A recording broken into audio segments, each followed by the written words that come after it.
Tov, on y va. Messieurs, aujourd'hui, je vais vous lire le Shulchan Aruch. Et après, Bezrat Hashem, on va développer ensemble. Après qu'on a, Baruch Hashem, bien compris les raisons d'être de la Netilat Yadayim, les trois raisons principales que l'on a développées hier, je vais vous lire le Shulchan Aruch. D'accord? Je vais vous lire maintenant le Shulchan Aruch. Sheavo le'echol pat. Donc hier, on a bien fait attention, messieurs, que le Shulchan Aruch précise. Sheavo le'echol pat. Shemevachim alav hamotzi. Donc deux paramètres. Lorsqu'on va manger du pain, sur lequel on va faire la bracha de hamotzi, itol yadav, on devra faire la netilat yadayim, afilu eno yodea lahem shum tum'a. Même si je sais que j'ai gardé mes mains propres, j'ai aucune impureté, rien du tout, je suis propre, ok? Quand bien même je fais netilat yadayim, c'est aussi, on va essayer de comprendre pourquoi, d'accord? Ve'varech al netilat yadayim, et on devra faire la bénédiction de al netilat yadayim. Aval les pâtes she'en mevachim alav hamotzi, mais du pain ou un gâteau sur lequel on ne fait pas la bracha de hamotzi, qui gagne l'achmaniot, comme des lachmaniot. Les lachmaniot, à l'époque, on les appelait les pains viennois, ok? Ou bien l'achmaniot d'Akot, au pat taba bekisnin, ou bien les pains qui étaient très très fins, au point ils étaient croustillants, ok? Au pat taba bekisnin, ou bien tout ce qui est gâteau, ok? Ve'no kovea seuda alehem, il précise donc Maran Shulchan Aruch, et on ne va pas fixer notre repas dessus. On ne va pas manger une quantité de 216 grammes, ok, pour être kovea seuda. En tsarich netilat yadayim. On n'a pas besoin de netilat yadayim. Maintenant, messieurs, ce qui m'importe de savoir, c'est pour quelle raison je ne fais pas de netilat yadayim sur les autres aliments. Je fais netilat yadayim uniquement sur motzi. Mais pourquoi pas sur la maisonnote? Est-ce que le Kohen, messieurs, ne recevait pas des fruits? Il ne recevait pas d'autres ingrédients, d'autres choses? Pourquoi on ne devrait pas faire dessus? Il dit une Mishnah Berurah, écoutez bien, hein. Sif Katan Bet, en bas, il dit la Pouke Alperot, au Kedeli Kaman Beseife. On exclut, Maran Shulchan Aruch, il dit du pain, on exclut des fruits, par exemple, comme c'est écrit dans le Shulchan Aruch. Pourquoi? Ta'am, les fiches en rov atrouma et la mimenepat. Car la majeure partie de la terouma que recevait le Kohen au Beth Amikdash était uniquement des sortes de pain. Dirtiv reshi deganecha, la prémisse de vos céréales. Vous donnerez en tant que terouma, etc., etc. Ve'en derer lechol mine dagan, et à l'époque, du moins, ils n'avaient pas l'habitude de manger des sortes de céréales, et là, achar aussi les ménopates, uniquement après les avoir transformés en pain. C'est pour cela, lo gazro gamken etila et la bofenze. C'est pour ça que Chachamim, ils sont venus, ils ont demandé à ce que l'on fasse netilat yadaim uniquement sur du pain, et pas sur du mésonote, etc., etc. FME. Donc ça, messieurs, on a compris. D'accord? C'était un point très important. On va continuer, messieurs, juste le Kitsur Bet Yosef. D'accord? Hier, donc, on a terminé sur la raison de Netilat Yadayim. Maintenant, on va continuer. Ve'ivarech ha Netilat Yadayim. On doit faire dessus la bracha de Al Netilat Yadayim. Il dit le Kitsur Bet Yosef. Vous y êtes? Oui, monsieur Laurent. Ah. Oui, Michel, si la raison c'est parce qu'on a amené des céréales au Beth Amikdash, on aurait dû faire Netilat et sur le pain et sur la maisonnote. Non, c'est justement ce que je vous ai dit. À l'époque, les céréales, ils les utilisaient uniquement pour en faire du pain. Du pain moti, évidemment. L'avoine, etc. C'est du pain moti. Mais qu'il n'y ait jamais de gâteau. Vous ne connaissez pas le petit gâteau frit. Mais pourtant, au Beth Amikdash, on voyait bien qu'il y avait des gâteaux frits. C'était pas des Tunisiens. Non. Ils mangeaient du moins. C'était, comme il dit le Shulchan Aruch, le pain, c'est la vie. Et le Shulchan Aruch dans Yeridea, il dit le pain, c'est la vie. C'est pour ça que sur le pain, d'ailleurs, il n'y a pas de histoire de bichoul goy. Bichoul goy, c'est sur tous les autres aliments. Sur le pain, on dit pat akoum. C'est un autre dîne. Pourquoi? Parce qu'on autorise dans certaines conditions, surtout que le pain, c'est la vie, comme ça dit le Beth Yosef, Rabbi Yosef Karo, le pain, c'est la vie, donc, on ne pouvait pas, Chachamim ne pouvait pas venir interdire bichoul goy sur le pain, facilement, du moins. D'accord? On s'interdit aujourd'hui parce qu'on a ce qu'il faut, Baruch Hashem, mais en général, voilà, on pouvait autoriser, du moins. Le pain, c'est la vie. Donc, à l'époque, le pain, c'était l'élément principal. Donc, lorsqu'ils recevaient au Beth Amikdash, ils recevaient des céréales, ils en faisaient du pain. C'était vraiment le pain de vie, quoi. Ok.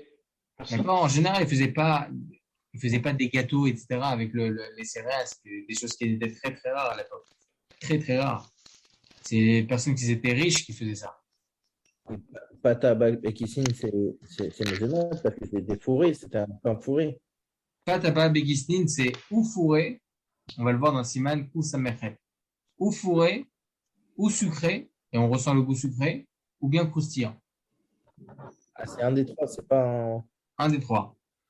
On verra ça dans le Siman Kouf Samechet. Siman Kouf Samechet 168. D'accord? Et pourquoi c'est un des trois et c'est. Il y a un nom pour donner trois types. C'est parce qu'on ne sait pas ou c'est. Non, c'est. Marloquette entre le Rava Egon, Rabbeinu Hananel et le Rambam. Ok. C'est quoi Pata Abba Bekistin? Il y en a un qui va Rabbeinu Hananel, il pense que c'est croustillant. Le Rava Egon, il pense. Non, le Rava Egon, il pense que c'est croustillant. Rabbeinu Hananel, il pense que c'est fourré. Et le Rambam, il pense qu'il faut que ça soit sucré. Et qu'on ressente le goût. D'accord? La fameuse. Donc, sur lequel on va faire donc la beracha de Hanet Yachadeh. D'accord? Donc, un pas sur lequel on va faire Hanet Yachadeh. Regardez ce qu'il dit le Kitsur Bet Yosef. Donc, encore une fois, tout ça, c'est le Bet Yosef. D'accord? C'est un abrégé du Bet Yosef. Car Katavatour. Ça, c'est l'opinion du Tour. Le Tour, c'est le fils du Roche, donc un des grands Rishonim. Et il explique quoi, le Tour? Ou Bière, il vient expliquer. Sha'afalpi, Shenit Yachadeh, Ena Elamidera Banan. Même s'il est vrai que l'ablution des mains est que une misva d'ordre rabbinique, Mikol makom mevarech alea, asher kideshanu bemizota vetzivanu. On fait quand même la bénédiction, asher kideshanu, qui nous a sanctifié bemizota par ses mizot, vetzivanu, il nous a ordonné. Qui nous a ordonné, messieurs Netziel Shadaim? C'est Chachamim. C'est pas Kadosh Baruch Hu, donc pour rendre du vetzivanu. Das mechua akra de lotasur. Parce que la Torah nous a dit, lotasur. Tu ne devras pas te détacher des paroles de Chachamim. Donc, si la Torah nous oblige de suivre les paroles de Chachamim, par extension, lorsque je fais la bracha de Aneti Achadaim, c'est Asher Kilishan Bemeta Vetzivano. C'est comme si Kakadosh Baruch lui-même, Birvodo Biasmo, m'avait ordonné l'Aneti Achadaim. Parce que la Torah nous a obligés de ne pas se détacher des paroles de Chachamim. Donc, ça s'appelle Vetzivano. D'accord? Ah, j'ai une question. Comment? J'ai une question, mais c'est pas sur le motif, la question. C'est sur quoi? C'est sur le Metila, tu me parles sur un motif. Allez-y, posez. Je voulais savoir comment ça se fait qu'on peut purifier ses mains. Alors que quand on touche le Kéli, on impurifie l'eau. Non, on n'a purifié pas l'eau. Bah, quand une personne, non, je parle du matin. Quand une personne, elle se réveille. Ok. C'est pour ça qu'on le fait 3 fois. On verra, Bezrat Hashem, pourquoi on fait 3 fois. Pourquoi on doit verser 3 fois l'eau? Une pour purifier les mains, l'autre pour purifier l'eau qui était sur les mains, et le troisième de peur que l'eau. On verra, Bezrat Hashem. Mais Rav, juste une question là-dessus. Oui. Je sais que moi, on m'avait appris comme ça, donc j'ai toujours fait comme ça, mais je sais que les rabbins, ils laissent l'eau le soir au pied du lit dans une bassine.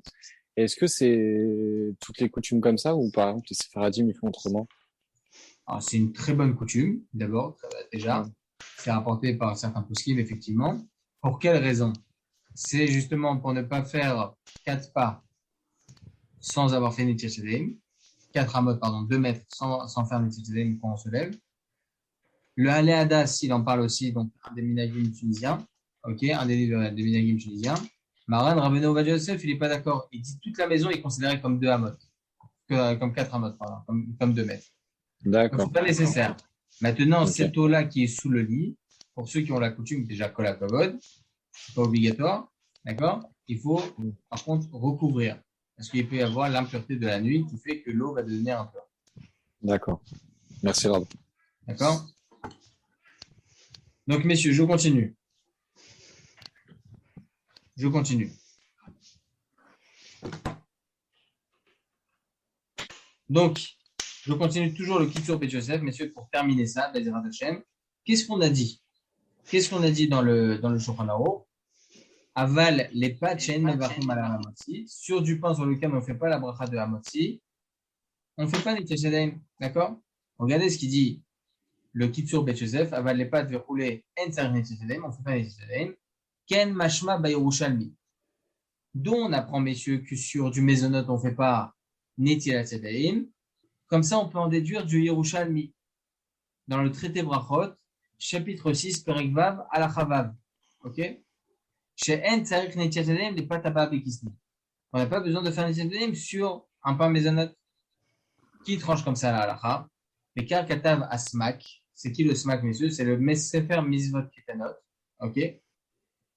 Vechen Mevoar Bedivrei à Rambam. Comme ça, on peut le voir dans les paroles du Rambam. Qu'est-ce qu'il écrit le Rambam?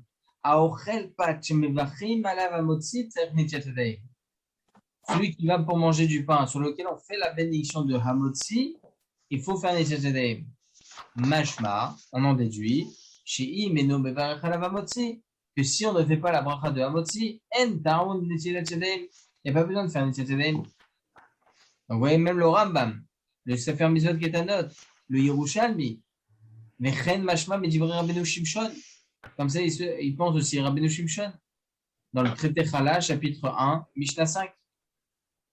Vedat à Rashba, l'opinion du Rashba, She'im eno kovea seudato alpa taba bekistin, que si il ne va pas fixer son repas sur du Mezonot, quand bien même, Tsarich Vitov Yado Achat, il faut faire Netilat Yadayim sur une main.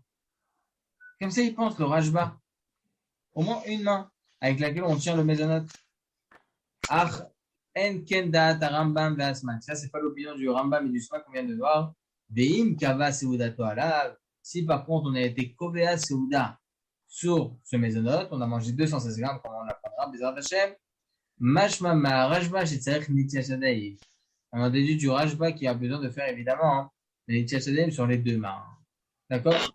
Donc, en tout cas, messieurs, on voit de ce Bet Yosef là que l'opinion du Yerushalmi, du Sefer Mizvot Ketanot et du Rambam et de Rabbeinu Shimshon, ok, c'est de faire Netilat Yadayim uniquement sur un pain sur lequel il faut faire Hamotzi et Minaretz, mais pas sur un pain qui est Mezonot. Ok?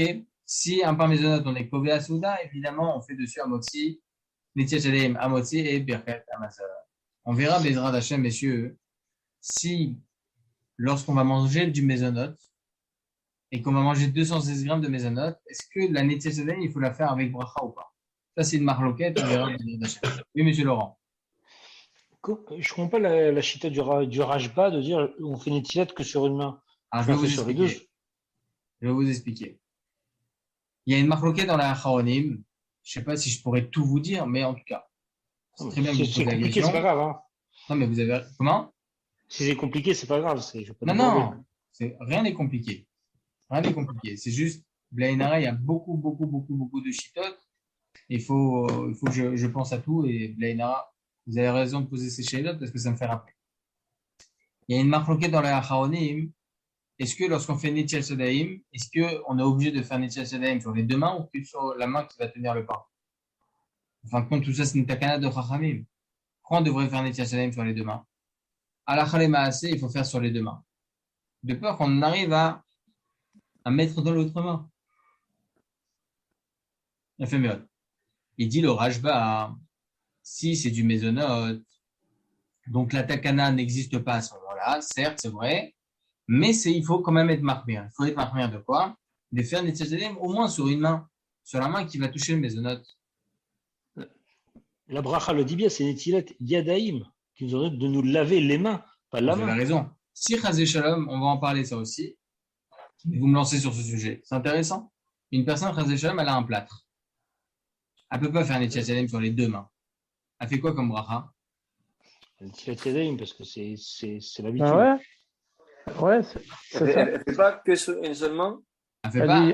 Elle fait déjà, effectivement, elle fait que sur une seule main, évidemment, Netilat Yadayim. Mais elle continue quand même à faire la bracha de Netilat Yadayim au pluriel, parce qu'une autre bracha n'existe pas. On ne peut pas faire un Netilat Yad On s'en fout de la conjugaison. Ouais. Sauf, c'est évidemment, Chachamim, ils ont été couverts à une autre bracha, comme par exemple Tfilat Kelim. Une personne qui va tremper qu'un seul ustensile, il fait Al Devilat Keli. Je sais pas qui est-ce qui me l'avait fait rappeler la dernière fois. En tout cas, effectivement, c'est ça la halakha. Al Devilat Keli. Oui, Eli. Non, rien. Ah, je pensais que vous avez une question, pardon. Vous voyez le cadre en vert. Non. OK? Donc, on vient de dire plusieurs choses.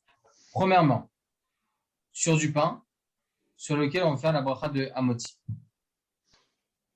Si je mange maintenant moins qu'un kazaït, est-ce qu'il faut que je fasse Netilat Yadayim ou pas? Ouais, moi je pense que ouais, mais on fait pas racha. On fait Alors, Netilat Yadayim pour racha et on le verra, hein, c'est halakha, Chazak Baruch, on va voir cette halakha dans le Seif Gimel. Mais pourquoi je vous pose cette question, messieurs? Parce qu'il y a plusieurs paramètres qu'on vient de voir. Lorsqu'on mange du moti, on prend du pain sur lequel on fait Hamotzi la Chaminaret, alors il faut faire des tchatadeh. On fait Hamotzi la Chaminaret sur moins qu'un kazaït. Mais on va voir que dans certains cas, même s'il y a les deux paramètres, il n'y a pas besoin de faire des tchatadeh. Ou bien on va faire des tchatadeh sans bracha, on verra ça aussi. D'accord? Est-ce que le birkat Amazon il compte aussi? Est-ce qu'il faut obligatoirement arriver à une quantité sur laquelle il faut faire birkat Amazon? Vous m'entendez, messieurs? J'entends, ouais. Oui, vous êtes très bien. Oui. D'accord. Pour ça, Rav, excusez-moi. Pour ça, Oui. le Shabbat, il faut couper 2 fois plus, comme ça on est quitte de la mitzvah. C'est-à-dire? Non, comme vous avez dit là maintenant, pour ça, on coupe un gros morceau de pain, comme ça on est quitte de la mitzvah de manger plus que kazaït. Pour faire quand on fait les tilas. On va Razak, pas couper un petit bout. Razak, on va voir. Plus que Kazaït. On verra pourquoi Kazaït, pourquoi, si c'est moins qu'un Kazaït, pourquoi c'est pas nécessaire de faire Netil Tzaddik. Tout ça, Bezrat Hashem, on va voir. Beito ou Bismano. Pour le moment, messieurs, on a dit dans le Shulchan Aruch, on décortique le Shulchan Aruch, vraiment du mot à mot. Afilu eno yodea laem shum tuma. Même si la personne sait pertinemment qu'il a laissé ses mains propres. Quand même, on fait Netilat Yadayim. Regardez ce que dit le Yalkut Yosef, messieurs. Af mi shen yadav meluch lachot. Même si ses mains, ils sont propres, ve'eno yadeh alaim shum tuma, eno racha le'echol at she'itol yadav. Il doit obligatoirement faire Netilat Yadayim sur ses mains. Ça, c'est Shulchan Aruch, messieurs, mais qui est-ce qui pense comme ça? C'est le Rambam. Le Sefer Mitzvot Gedolot, she'af al pi shen yadav meluch lachot ve'eno yadeh alaim tuma, lo yochal at she'itol yadav. Ok? C'est aussi le Beth Yosef qui pense comme ça. Attendez. Ok. FME. Le Mishmeret Chaim. Attendez. Il essaie de rentrer. Le Mishmeret Chaim, il dit la chose suivante. Stop. Je ne vais pas vous dire ces choses-là pour le moment. Léat. D'accord? En tout cas. Ah, Vous Oui. m'entendez? Oui. Je vous entends, Jonathan. Ah, c'est bon, parce que depuis tout à l'heure, je parlais et personne qui m'entendait, en fait. Aïe, Et j'ai l'impression que j'ai dit, on me fait la tête, personne ne veut me parler. Surtout pas vous, Jonathan. Dites-moi. Si on a une bague qui est sur la bouche et qu'on fait Netilat Yadayim, est-ce que c'est permis? Une bague où? Sur la bouche, généralement, tu sais, il n'y a pas d'endroit pour poser, alors on prend la bouche pour mettre dans le coin sur la bouche. Est-ce qu'on pourrait Faire la bracha comme ça? Non, il faut être distinct dans un bracha. Il faut se bien prononcer. Si une femme elle a une bague dans la bouche, il faut bien prononcer. Ou bien elle donne à son mari. D'accord? Jonathan, vous vouliez dire quelque chose? Ouais, mais je sais plus maintenant. Ah mince. Mince. Ah oui, pour le tilat. En fait, ma femme a acheté il y a 2-3 ans en arrière, chez Torah Box. Ils vendent le pied avec le keli, avec le couvercle pour mettre à côté du pied, en fait. Ah, Chazak, Nahon. Il y a ça aussi, Nahon. Ouais. Donc, C'est vrai. Regardez Pour ceux qui ont les feuilles ou bien le livre, messieurs, regardez en bas, hein, dans le Meorot HaMizrach, en bas, Seif Aleph, alinéa 2. Il dit comme ça, Yitol Yadav, il va faire Netilat Yadayim. C'est où là? Vous avez les pages ou le livre? Vous avez C'est le livre. Oui. Alors, page même Vav, en bas, Oui. Siman Kouf Nunchet, Oui. alinéa oui. 2. Monsieur Laurent, dans le Siman Kouf Nunchet en bas, vous l'avez? Oui. En bas, vous avez Seif Aleph, donc alinéa 1, et ensuite alinéa 2. Nahon? On est à l'alinéa 2. Itol Yadav. Chiyuv Netilat Yadayim ou Ben ala Anashim ou Ben ala Nashim. C'est une obligation, que ce soit pour les hommes ou les femmes. L'égalité. Ok, à 100%. Vegam Yechanech Yeladav Aktanim Lazé. On devra même éduquer nos enfants à faire cela. Afalpi Shelo Baou Lechlal Chiyuv Kedei Sheyitraglu Bekar Bekatnutan. Même s'ils ne sont pas arrivés à l'âge de l'obligation, donc par mitzvah, il faut quand bien même les normaliser eux aussi à faire ce genre de mitzvot-là depuis leur tendre enfance. Qu'est-ce qu'ils pensent comme ça, messieurs? Regardez entre parenthèses, comme ça en même temps je vous apprends comment ça marche ce livre-là. Entre parenthèses, c'est le Ben Ishraï, Bet Alefret, c'est Ben Ishraï, Parashat Shmini, alinéa 2. Vaïn Gam Ken Bekaf Achaim, sauf Ot Daïn Dalet. C'est pas nécessaire de tous les. Mais Katav Ashla Akadosh, donc le Shla Akadosh, il dit, le Shnei Lochot Abrit, il dit, Shetzarich Adam Liot Baki Meod Beilchot Nitchetalem Kirav Hu. Regardez ce que dit le Kaf HaChaim aussi, c'est rapporté par le Kaf HaChaim. Il faut que chaque personne soit bien connaisseur dans les lois de Nitchetalem parce qu'elles sont nombreuses. D'accord? Elles sont nombreuses. Il a fait Meod. Alors, je vais juste reprendre ce que dit Maran à Shulchan Aruch. Le Shulchan Aruch, il vient nous dire, messieurs, tout de suite, je vais vous lire un Mishnah Berurah très important. Il dit comme ça. Attendez, j'arrive pas à le trouver, voilà. Aval lepat chen mevachim ala motzi. Donc, deuxième ligne du Mishnah du Shulchan Aruch en haut. Sur du pain, sur lequel on ne fait pas la bracha de la motzi, qui donne l'achmanio, etc., d'accord, topat apapissin. Sur donc, du pain qu'on ne fait pas dessus, à motzi, on fait mezonot. Ve'no kovea seuda lehem. Et attention, même si tu manges du mezonot, si tu es kovea seuda, si tu fixes ton repas dessus, tu es obligé de faire Netilat Yadayim. Mais si tu n'es pas kovea, si tu fixes pas ton repas, il n'y a pas besoin de Netilat Yadayim. Il dit Mishnah Berurah en bas, Sif Katan Chet, alinéa 8. Donc dans le Mishnah Berurah, alinéa Chet. D'accord? Côté gauche. Aval im kava seuda lehem. S'il a fixé son repas sur ce mezonot, Sarir netila ou bracha kmo al pat. Il faut faire la netila avec la bracha comme sur le pain. Des gammes amotzi ou birkat amazon, sarir alelu im kava seuda lehem.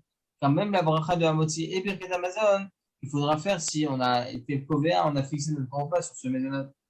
On verra tout ça, messieurs, dans le Siman Kouf Samechet, c'est Ifret. D'accord?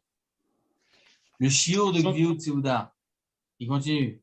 La mesure de Gviut Seuda, ça aussi on le verra, Bezrat Hashem. On s'arrête là juste pour cet alinéa, messieurs.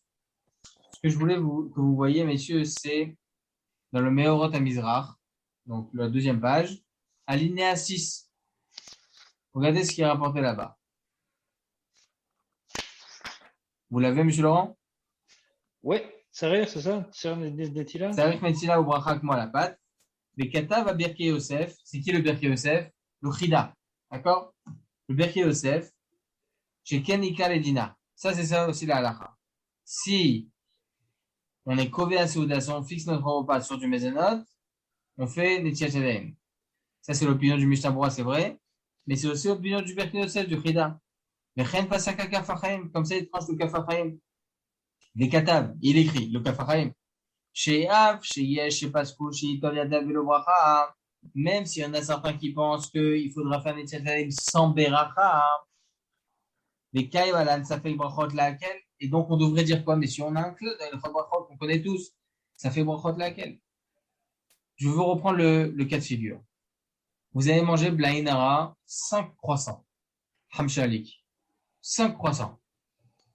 Et vous voyez, vous demandez au boulanger, effectivement, il vous dit 216 grammes. Ça part chez Moulay. 216 grammes. Alors, qu'est-ce que vous voulez faire avant? Vous dites, c'est sûr et certain que je voulais manger ces 216 grammes-là. Vous faites Netchet Shadaim. Vous faites un moti, et après, à la fin, vous faites Birkat Hamazon. La question qui est posée par les poskim, est-ce que la Netchet Shadaim que je fais avant, je dois la faire avec Beracha ou pas? C'est bien, je procède à l'ablution des mains, mais est-ce que cela, je dois faire avec Beracha? Est-ce que je dois faire un Netchet Shadaim ou pas? Marloquet dans les poskim. Marloquet. Le Birkei Yosef, il dit que oui, il faut faire avec Bracha. Le Mishnah Berurah, on vient de voir, il dit qu'il faut faire avec Bracha. Le Kaf HaChaim, il dit aussi qu'il faut faire avec Bracha. Et il dit le Kaf HaChaim, regardez les mots du Kaf HaChaim. Même si selon certains, il ne faut pas faire la Bracha sur cette Netchet Shadaim, mais quand même, ça fait Brachot laquelle a fait Keneged Arov, a fait Keneged Maran. Et même si on connaît tous ce principe-là, messieurs, de Safek Brachot laquelle, en cas de doute sur une Bracha, il ne faut pas faire la bracha. Il ne faut pas faire la bracha. Même si c'est contre l'opinion de Maran HaShulchan Aruch, on dit ce principe-là de Safek Brachot laquelle. Afilu achi yesh litol bebracha kedaat Maran. Quand bien même il faut faire la bracha, comme l'opinion de Maran HaShulchan Aruch. Pourquoi? Mishum sheken noagim. Car telle est la coutume. Ou bimkom minag lo amrinan Safek Brachot laquelle. Et lorsqu'il y a une coutume, on ne dit pas le principe de Safek Brachot laquelle. Ça, messieurs, Bezrat Hashem Yitbarach Bli Neder, j'essaierai de vous développer ce sujet demain. Parce qu'on ne peut pas avancer sans ça. On est dans Ilchot Brachot et on commence dans le vif du sujet. La chose la plus compliquée dans Ilchot Brachot, c'est le din de Safek Brachot laquelle. Et c'est pour ça que je voulais reprendre cet alinéa 6. Rav, s'il a mangé les 216 grammes, s'il est sûr, il est où le Safek en fait? Le Safek, il est le suivant. Vous avez raison de poser la question. Il y a une marloquette dans les Acharonim. Est-ce que si une personne elle mange 216 grammes de mezonot, est-ce que la Netchet Shadaim qu'il doit faire, est-ce qu'il doit la faire avec bracha ou pas? Parce qu'il y en a certains qui pensent que la bracha a été instituée uniquement sur du motzi mamash. Pas sur du mezonot qu'on a été kové à Souda. Sur du motzi. Moi, j'ai appris que quand on dépasse 216 grammes, il faut faire quand même, faut faire sans bracha, il me semble. Faire Netilat sans bracha et après faire Birkat Hamazon. Si on dépasse par exemple 3-4 borikas, déjà ça Alors fait c'est la marloquette justement. Il y en a certains qui pensent comme vous dites. D'accord? Il y en a certains qui pensent qu'il faut faire Netchet Shadaim sans bracha. Parce que la bracha a été instituée uniquement sur du motzi mamash. C'est ça. D'accord? Les D'accord? Acharonim, ils viennent contester l'avis de Maran HaShulchan Aruch. S'il a tranché, c'est fini. Alors, c'est pour ça que demain, je vais revenir dessus. Vous posez une énorme question. Écoutez bien, je vous donne directement le psak. Lorsque il y a une machloquette dans les poskim sur une beracha, et Maran HaShulchan Aruch il a tranché, on fait la bracha quand même. Dans 90% des cas, on tranchera contre Maran HaShulchan Aruch. Ça fait brachot laquelle. Même neged Maran HaShulchan Aruch. Vous avez entendu? C'est grave, ça. Et c'est pour ça que Bezrat Hashem demain, j'ai donné, messieurs, le shiur que je vais vous donner demain, je l'ai donné il y a 3 ans pour tout le long d'une veillée. 4 heures de shiur que sur ça. Dans tous les cas où Maran HaShulchan Aruch tranche la halacha et on ne tranche pas comme lui sur les brachot. 4 heures de shiur que sur ça. Et demain, je ne vais pas vous faire tout le cours, évidemment. Je vais faire une petite partie de ce shiur. C'est très important. Très important, ce principe-là de Safek Brachot laquelle il faut qu'on le développe obligatoirement. Parce qu'on est au tout début de Ilchot Netchet Shadaim et on rentre déjà dans le vif du sujet. D'accord? C'est très important de bien connaître ce sujet. D'accord? Et surtout que ça va venir sur le temps. C'est-à-dire, dans tout Ilchot Brachot, on va avoir ce sujet-là de Safek Brachot laquelle. Donc, c'est important. D'accord? Vous avez vu, messieurs, on a fait 2 shiurim de Ilchot Netchet Shadaim. On n'est que au 1, 2, 3. On n'est que au 15e mot du Shulchan Aruch. Du Seif Aleph. J'ai pas compté, hein. Attendez. 1, 2, 3, 4, 15. 15e mot. C'est une siyata d'Ishmaïa, ça. 15e mot du Shulchan Aruch. Baruch Hashem, je vous dis, on va faire ça proprement, comme ça, on connaît bien les choses. Et n'hésitez pas, messieurs, prenez un stylo, écrivez. Prenez un stylo, écrivez. Parce que c'est le principe de 1 plus 1. Aujourd'hui, vous écrivez 2 mots. Dans 2 ans, ça sera un livre. D'accord? Il y en a un de mon premier cours, messieurs. Et depuis le début, il écrit les shurim, il m'a envoyé des fichiers PDF. Des fichiers PDF, messieurs. C'est un livre, le truc. Baruch Hashem. Tov, les amis, Chazak Ve'ematz. On reprend demain, Imirtza Hashem. Et demain, Blineder. Je vous développerai bien ce sujet-là de Safei Brachot, laquelle, dans quel cas on dit, dans quel cas on dit pas, et des cas de figure très intéressants du Shulchan Aruch. Dans 10 endroits différents, Marana Shulchan Aruch, il tranche d'une façon, et il ne tranche pas comme lui. Tov. Et voilà. Voilà, Chazak Ve'ematz, les amis. À demain, Be'ezrat Hashem. Ah, j'ai une question. Oui, Jérémy. Pas par rapport au pain, mais par rapport à l'exlatch du matin. Si une personne a des gants quand elle dort, comment ça se passe? Est-ce qu'elle doit aussi faire la même. Elle doit faire Nitchat Yadayim sans Beracha. Ah ouais? Oui. Et pourquoi? Parce que il y a deux. Reposez-moi demain la question, d'accord? Je vous explique bien. Ok. D'accord? Chazak ou Baruch, Besorot Tovat, à demain, Bezrat Hashem. Merci.